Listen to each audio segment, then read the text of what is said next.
Buenas para todos, les doy la bienvenida a esta aproximación a la historia del tango rioplatense. En este caso, el tercer capítulo se trata del tango canción. Vamos a analizar un poco la evolución de lo que conocemos como tango canción desde sus orígenes y con algunos antecedentes como los que vamos a ver a continuación. Nos vamos a remontar a principios del siglo XX, allá por el año 900 y poco, y con esta figura que yo les decía en el capítulo de evolución musical, que se trata de un personaje polifacético. Ángel Villoldo, además de ser compositor de tangos, también escribió letras o versos para algunos de esos tangos y los dejó grabados a principios de siglo. En este caso, vamos a poner como ejemplo el tango El Porteñito. No consideramos la historia, los historiadores del tango no consideran los tangos de esta época tango canción, aunque tenían letra. ¿Por qué? Porque no tiene las características de lo que después conocemos como tangos que tienen una letra un poco más poética, con un desarrollo más elaborado. En este caso, las letras de esta época eran versos picarescos que tenían que ver tenían su origen o estaban asociados a lo que era el género de la zarzuela, algo muy parecido. Inclusive la forma de cantarlos, como lo que vamos a escuchar en este caso, también está asociado al género de lo que era la zarzuela por aquel entonces. Y además el contenido de la letra en general siempre está exaltando la figura de un personaje. En este caso, el porteñito, que ya vamos a escuchar por Ángel Villoldo. Por otro lado, otra figura importantísima, contemporánea a Ángel Villoldo, es la de Alfredo Gobi, que era sanducero, uruguayo, era actor de circo, él también participó en lo que es el proceso que se dio en el Río de la Plata con el circo criollo y luego el sainete. Bueno, Alfredo Gobi y su esposa, que era una chilena, Flora Rodríguez de Gobi, formaron el dúo Los Gobi, que grabaron mucho en Europa, al mismo estilo de lo que hacía Ángel Villoldo. Bueno, en este caso vamos a escuchar un tango que tiene también otra letra que hace referencia a un tema de una ordenanza municipal, se llama Cuidado con los 50. Bueno, había una ordenanza en Buenos Aires, ordenanza municipal, que cobraba 50 centavos, que era una plata en aquel entonces, 1900 y poco, a cualquier hombre que le dijera un piropo a una mujer. Era una multa por decirle un piropo en la calle a una mujer. Y el dúo de los Gobi lo representó de esta manera. En 1916, en Montevideo, en el Cabaret Moulin Rouge, que estaba en los altos del Teatro Artigas, es el teatro que vemos en la foto, estaba en la esquina de Colonia y Andes, ya no existe más, lamentablemente. Bueno, estaba Pascual Contursi en Montevideo, este cabaret era propiedad de Emilio Matos, el papá de Matos Rodríguez. Y allí Contursi actuaba cantando con su guitarra. Lo que hacía Contursi era un poco distinto, un poco despegado de lo que escuchábamos antes. Contursi ya elaboraba letras con otro sentido y las adosaba a tangos preexistentes, tangos de otros autores a los que él les componía una letra, versos y los cantaba con su guitarra. Esto pasaba en 1916, estando Contursi radicado en nuestra ciudad, en nuestra capital. Bueno, pero en determinado momento Contursi toma la música de un tango de Samuel Castriota que se llamaba Lita, un tango instrumental, y compone una letra definitivamente desligada de los tangos primitivos anteriores. Le pone Mi Noche Triste.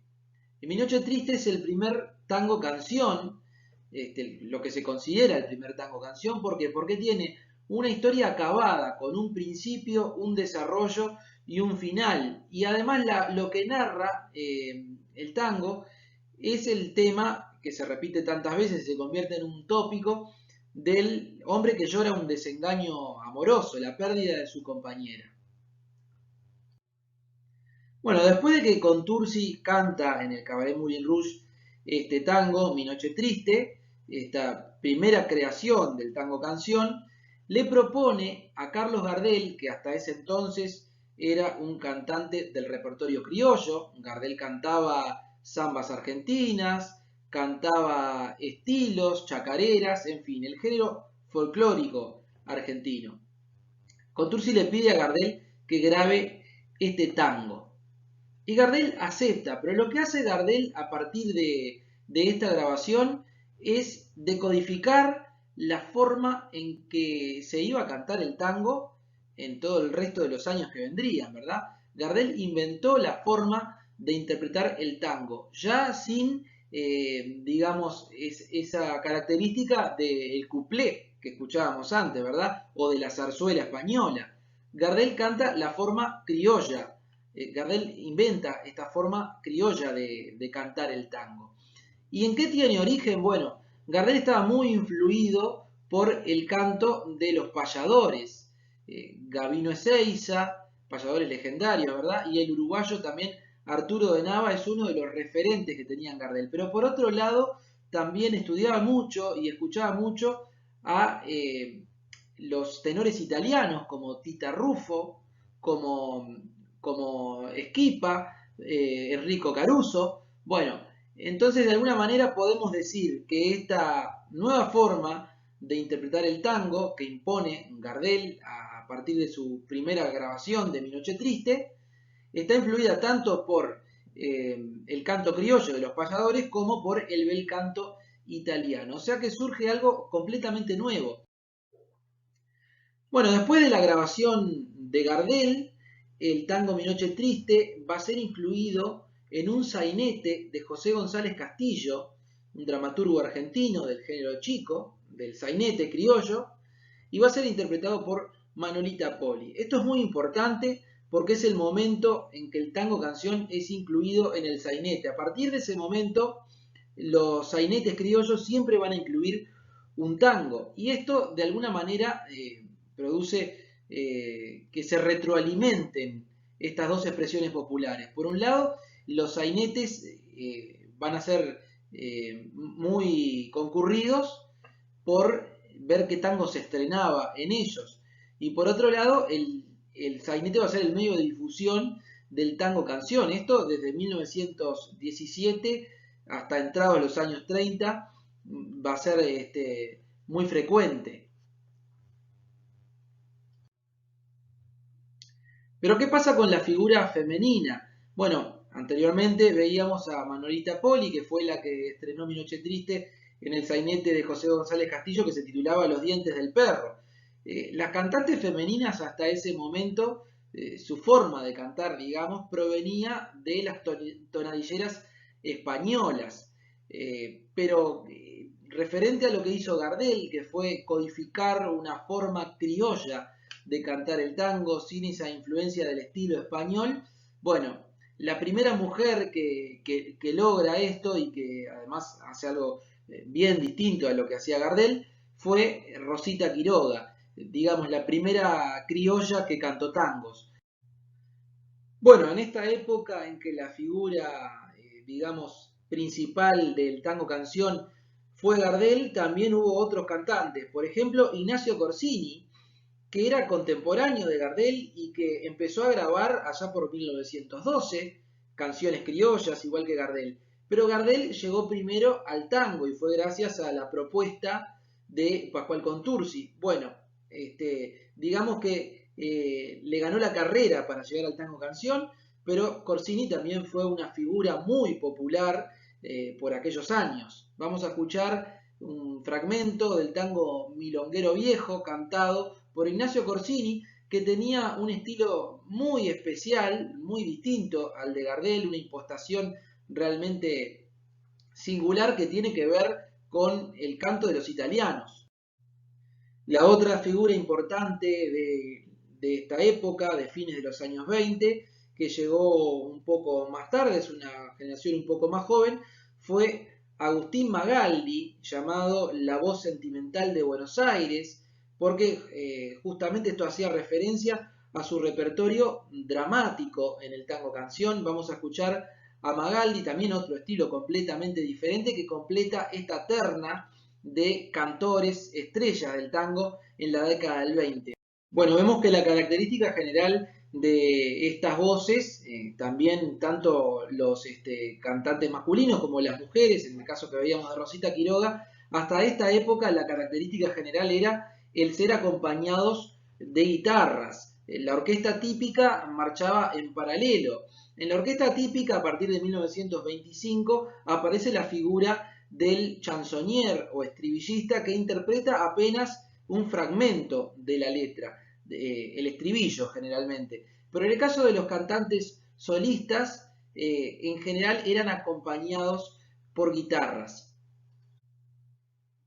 Bueno, otro paso importante en la evolución del tango canción es el que da Gardel en el cine a partir de 1930. Gardel usa como vehículo para la difusión del tango y para imponer la estética de su imagen el cine sonoro. Lo hace, bueno, primero en aquellos cortos sonoros de 1930 en los que Gardel aparece cantando con su guitarra, que fueron el primer experimento, digamos, de cine sonoro en Argentina. Antes hubo algunas tomas sincronizadas, pero no con la tecnología celuloide. Bueno, después Gardel viaja a Europa, a Francia, donde hace sus primeras películas sonoras, y luego a Estados Unidos hasta 1935, que hace su última película. Es importante aquí ya no solo la forma de cantar de Gardel, sino el modo de vestir, la postura, toda la estética que Gardel construye y que va a perdurar como la figura del cantor de tango. Bueno, en Argentina, en 1933, ya se empieza a desarrollar el cine sonoro. La primera película sonora dirigida por Molia Bar fue precisamente Tango. Esta película lo que buscaba era difundir la imagen de las figuras que habían triunfado en el disco y en la radiotelefonía. Bueno, aquí aparece una de las figuras femeninas importantes ya por esos años, como es Mercedes Simone, una cantante realmente virtuosa por sus condiciones, por su afinación perfecta. Tenía además un registro de mezzo soprano que iba muy bien con la interpretación del tango.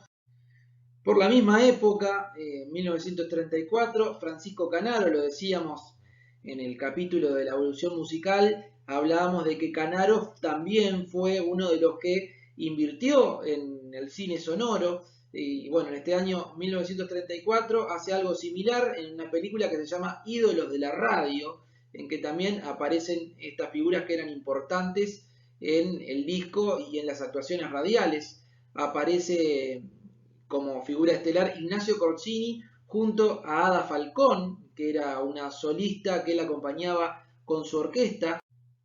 Una figura importante a nivel del Río de la Plata, pero también internacional, y que se catapultó como estrella internacional a través del cine, fue Libertad Lamarque, una actriz dramática y una cantante de tangos que se hizo muy popular en la pantalla y en el disco por aquellos años. En la misma época, Tita Merelo hace algo que la diferencia de todas las intérpretes de tango de su generación, por su manera de interpretar el tango en un estilo arrabalero. Era principalmente y más que nada una actriz y en cada tango hace una interpretación teatral o cinematográfica. Bueno, ya en la década del 40, hablábamos hace un rato de lo que eran los estribillistas en la orquesta típica. Bueno, en la década del 40 el cantor va a tomar una posición mucho más importante en la orquesta típica. Va a surgir la figura del cantor de orquesta. No va a ser, o va a ser cada vez menos algo secundario. En épocas anteriores el cantante era considerado prácticamente que un instrumento más de la orquesta. Bueno, ahora la figura del cantor va a ser muy importante y las orquestas se van a identificar cada una con su estilo, pero también con las voces que incluían en su orquesta. Se van a formar lo que llamamos los binomios, por ejemplo, la orquesta de Troilo asociada a la voz de Fiorentino, la orquesta de D'Arienzo asociada a la de Héctor Mauré en un momento, después a la de Alberto Echagüe, y así sucesivamente. Bueno, en este caso, la orquesta de Ángel D'Agostino, su personalidad estaba asociada y su estilo a la voz de Ángel Vargas, que ya vamos a escuchar en un fragmento del tango Tres Esquinas. Bueno, y la figura de Alberto Castillo, al contrario, o digamos, en contraste con la sobriedad de Ángel Vargas, al que escuchábamos recién, y de muchos, de la mayoría de los cantantes de orquesta de esa época, empieza a mostrar aristas distintas. Alberto Castillo ya muestra una beta distinta con su manera arrabalera de interpretar el tango, pero además la forma en que él se presentaba en público y en sus películas, porque también era un muy buen actor, se empieza a diferenciar totalmente de los cantores de tango hasta ese momento.